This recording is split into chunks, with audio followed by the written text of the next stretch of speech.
Mengameli Cyril Ramaphosa ucele bahole bemave emhlaba ukuthi balusekele ngalokuphelele uhlelo lokuqinisekisa ukutholakala kwemijovo ekugoma ngekushesha.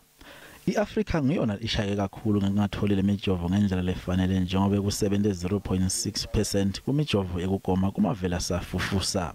Usebenzele siwombele besibanjwe ngedebuchwephesha kugcika emave asentshonalanga lavala emave laseningizimu neAfrika kuhambela kuwo solo kutholakala lolu hlobo lolusha lomkhuhlane iOmicron. Several countries have decided to isolate a number of countries on the African continent. We should be concerned that some decisions are no longer informed by science and are not taken on the basis of exercising solidarity. This pandemic has shown how we respond to a truly global crisis. Sikhulu senhlangano yetempilo emhlabeni Dr. Tedros Ghebreyesus naso siphawulile ngalesinyatselo semave asentshonalanga. Transparency should be rewarded, not penalized.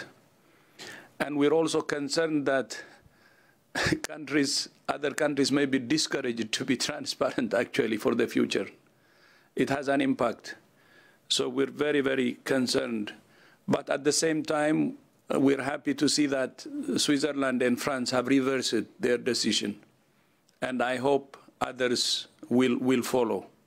Mengameli Ramaphosa utsi sekude kubiyela emuva nyalo lokufanele kufaka emandla ekulwisaneni nalomkhuhlane. We need to invest in all aspects of pandemic response.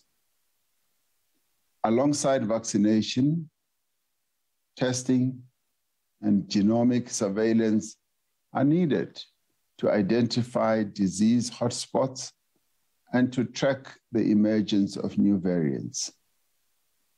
Treatments, including medical oxygen, are needed for those severely affected by COVID-19. Kusesenjalo inhlangano yetempilo emhlabeni ithi itawuchubeka nekubeka iliso kulolu hlobo lolusha lomkhuhlane iOmicron. Iphindze yakhutsata emave ukuthi nawo aqinise tinhloleni tekulwisana nalomkhuhlane.